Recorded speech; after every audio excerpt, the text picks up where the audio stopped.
angel-faced kids. How are you all? It is your boy Juanito here, representing One Step Ahead Fitness. I may have to talk a little loud because I am screaming over the wind.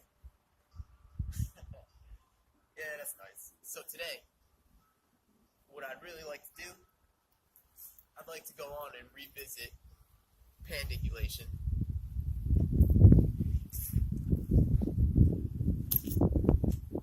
I would like to distinguish between pandiculation and the stretch reflex. Very important distinction here.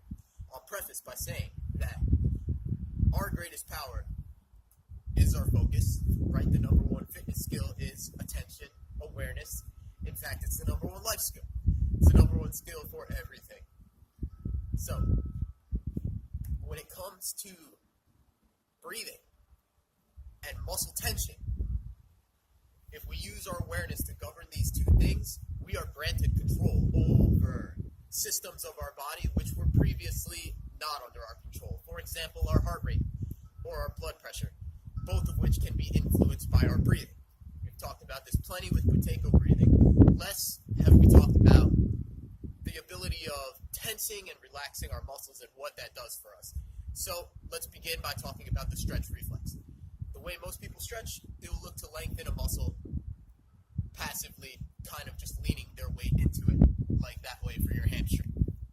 This is less effective than pandiculation because what happens, the muscle spindles inside of the muscle sense the lengthening, send a message to the spinal cord. No further than that. It goes to the spinal cord, comes right back, tells the muscle to contract so that it's not overstretched and we don't injure ourselves. With pandiculation, we are not stretching the muscle. Instead, we are contracting the muscle. So if instead of leaning forward like that, I'll dig my leg into the ground to contract my hamstring.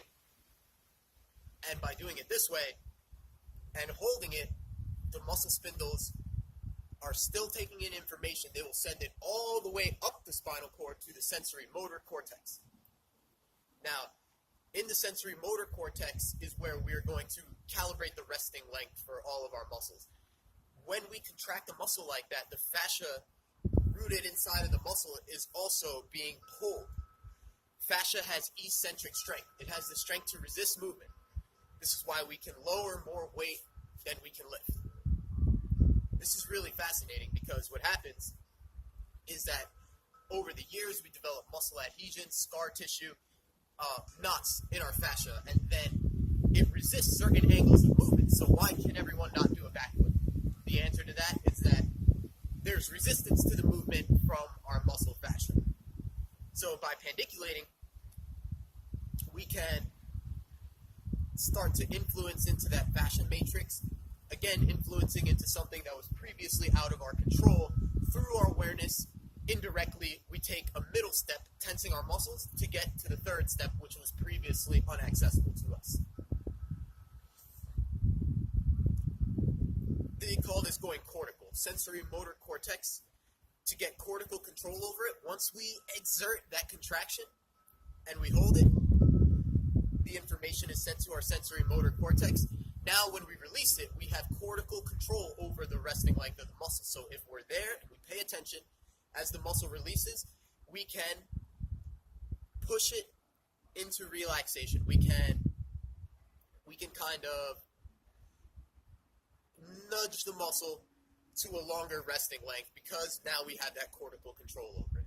So this is really great. We have a tremendous amount of power. All of the yoga stretches can be done in this way. Tense, release, tense, release. I'll show you some of my favorite pandiculations. For one, global pronation. Pronating our feet, pronating our shoulders, forward head, flexing our hips. Global pronation. And so we're going to tense it until we can feel the muscles contracting. Once we can feel it, we have cortical control. And then when we release it, slowly, still maintaining our awareness there, and we'll come back to this neutral position. Global supination. Supinating our hips, feet, supinating our shoulders, extending our chest, extending our hips,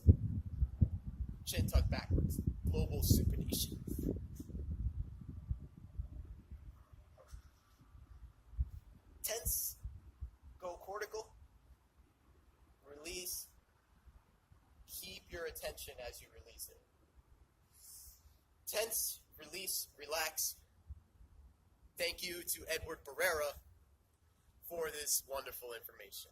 So, global pronation, global supination,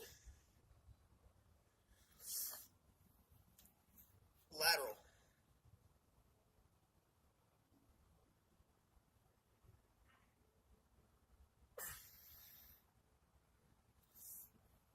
along the same lines, we have resistance stretching, where we will take one of those movements and block it off.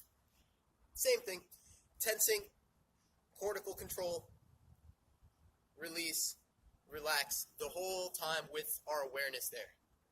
Now we can use the breath and intra-abdominal pressure to increase the efficiency of these movements. We know that when our lungs are full, high pressure, Valsalva maneuver, we're going to be able to make more muscle tension. We also know that if we exhale completely, lower pressure, we're going to experience vasodilation. Our body's going to relax. This will allow the tissues to open up more. So when you're releasing, try to spend your time at the bottom of your breath. When you're going to maximize your muscle tension is when you want to be at the top of your breath. So there we go, pandiculation versus stretch reflex. Definitely want to use this to our advantage. Our breathing and our muscle tension give us so much influence into our physiology. Let's step into our power, guys. Let's use it. Thank you so much for watching. Eat this.